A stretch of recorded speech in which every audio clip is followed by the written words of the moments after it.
အာမခံတဲ့အကျိုးပေးတဲ့ယာတီခွင်၅ခုအားလုံးပဲမင်္ဂလာပါကျွန်တော်တော့ကိုတူရပါဒီနေ့ကျွန်တော်ပြောမယ့်အကြောင်းအရာကတော့အာမခံအကြောင်းတွေတော့မဟုတ်ဘူးဒါပေမဲ့အာမခံအလုပ်ကိုလုပ်ကိုင်နေတဲ့ကျွန်တော်တို့လူမျိုး financial advisor တွေအတွက်ဒါကျွန်တော်ရှာကြည့်ထားတာပေါ့နော်ရှာကြည့်ထားဘာလဲဆိုတော့အာမခံနဲ့အကျိုးပေးတဲ့ယာတီခွင်၅ခုဘယ်ယာတီခွင်တွေက2026မှာအာမခံလုပ်ငန်းနဲ့ပို့ပြီးအကျိုးပေးလဲအဲ့တော့တစ်ကတော့ Aries ပါ Aries တွေကတော့သူက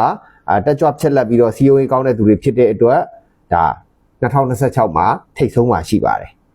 နံပါတ်2ကတော့ Leo ပါ Leo တွေကတော့ခေါင်းဆောင်မှုကောင်းတဲ့အတွက်သူက high network client တွေ CEO နဲ့နေရာမှာပို့ပြီးတော့အောင်မြင်နိုင်ခြေရှိတယ် MDRD တွေဇက်တိုက်ဖြစ်နိုင်တယ်ဒါ Leo တွေနော်ပြီးတော့ Libra နံပါတ်3ကတော့ Libra တွေကတော့လူမှုဆက်ဆံရေးမှာတဲ့ပြိုင်ပဲခင်းတဲ့သူတွေဖြစ်ပြီးတော့တစ်ဖက်လူရဲ့လိုအပ်ချက်ကိုကောင်းကောင်းနားလည်ပါတယ်တဲ့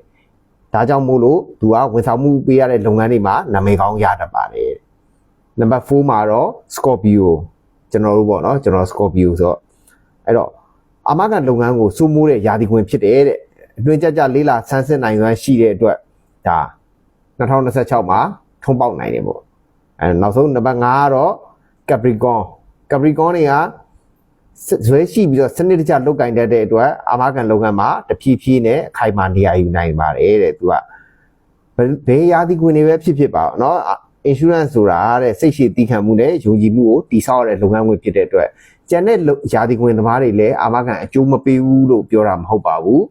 လက်ရှိမှာထိတ်ဆုံးမှာရှိတဲ့၅ခုကိုကျွန်တော်တို့ကရွေးပြီးတော့ပြောပြဖြစ်ပါတယ်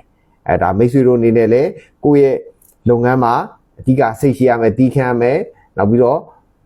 ကောင်းမွန်တင့်တော်တဲ့အကြံဉာဏ်တွေပြီးမယ်ဆိုရင်တော့အာမခံလုပ်ငန်းမှာတစ်ချိန်မဟုတ်တစ်ချိန်တော့ထုံးပေါက်လာမှာဖြစ်ပါတယ်အဲ့ဒါလေးလာပြောပြခြင်းဖြစ်ပါတယ်အားလုံးကိုကျေးဇူးတင်ပါတယ်ခင်ဗျာ